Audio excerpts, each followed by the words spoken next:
እግዚአብሔር የምንስበውን አየር፣ የምንጠጣውን ውሃ፣ የምንመገባቸውን አትክልቶች፣ ፍራፍሬዎች ሁሉ ሲፈጥርልን እግዚአብሔር የምንለብሰውን የምንኖርበትን ቤት የምንሰራበትን ቁሳቁስ ሲፈጥርልን እግዚአብሔር ዕንቁን፣ ወርቅን፣ አልማዝን ሲፈጥር እግዚአብሔር እነዚህን ነገሮች ሲያደርግ አይበላም፣ አይጠጣም፣ አየርንም እየሳበ አይኖርም።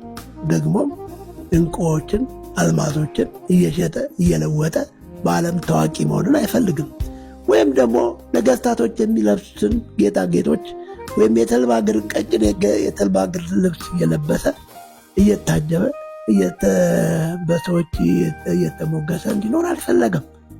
ታዲያ እግዚአብሔር ምንድን ነው የፈለገው ብለን ስንል እግዚአብሔር በመጀመሪያ የሚፈልገው ሰውን ነው፣ እኛን ነው።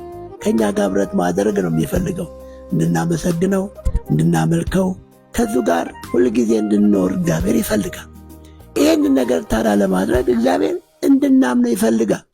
ስለ እምነት መጽሐፍ ቅዱስ ሲናገር እንደዚህ ይላል፣ እምነትህ በእግዚአብሔር ይሆን ዘንድ ለአንተ ዛሬ እነሆ አስታወቅኩህ።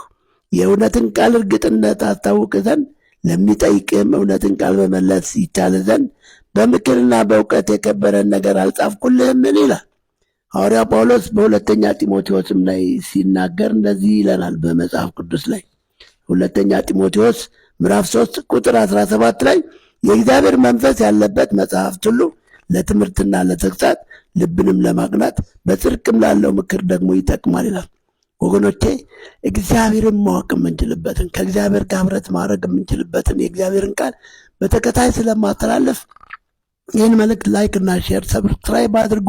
መልእክቶቹ በተከታታይ እንዲደርሳችሁ የእግዚአብሔርን ቃል በሚገርም አይነት ሁኔታ እናስተላልፋለን። ይህን ደግሞ ስለምትከታተሉ አመሰግናለሁ። ተባረኩ። አሜን።